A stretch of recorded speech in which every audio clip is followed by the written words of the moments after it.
কুয়াশায় ঢাকা এক নিস্তব্ধ বন। সেই পথ দিয়ে ধীরে ধীরে হেঁটে যাচ্ছেন এক আল্লাহওয়ালা মানুষ, হজরত বায়াজিদ বাস্তামি রহমতুল্লাহি আলাইহি। তার পেছনে উড়ছে পাখির ঝাঁক, হরিণ ছুটে আসছে নির্ভয়ে, আর আশ্চর্যভাবে এক হিংস্র বাঘও দাঁড়িয়ে আছে শান্ত হয়ে। কিন্তু কেন? কি ছিল এই মানুষের মাঝে? কারণ তিনি নিজের নফসকে করেছিলেন সম্পূর্ণ দমন। তার হৃদয় ছিল শুধু আল্লাহর ভালোবাসায় পূর্ণ। গভীর রাতগুলোতে তিনি নির্জন গুহায় ইবাদতে মগ্ন থাকতেন। মানুষ বলতো তার দোয়া আর ইখলাসে চারপাশের পরিবেশও বদলে যেত। একদিন জঙ্গলের ভেতর হঠাৎ সামনে এলো বিশাল এক বাঘ। গ্রামবাসীরা ভয়ে কাঁপতে লাগল। সবাই ভাবল আজ হয়তো শেষ। কিন্তু অবিশ্বাস্য ঘটনা ঘটল।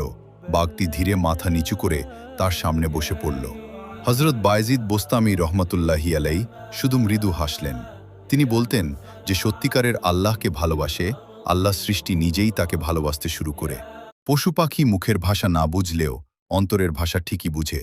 তারপর ধীরে ধীরে তিনি বনের কুয়াশায় মিলিয়ে গেলেন, আর বাঘ, হরিণ, পাখিরা নত মাথায় যেন বিদায় জানাতে লাগল।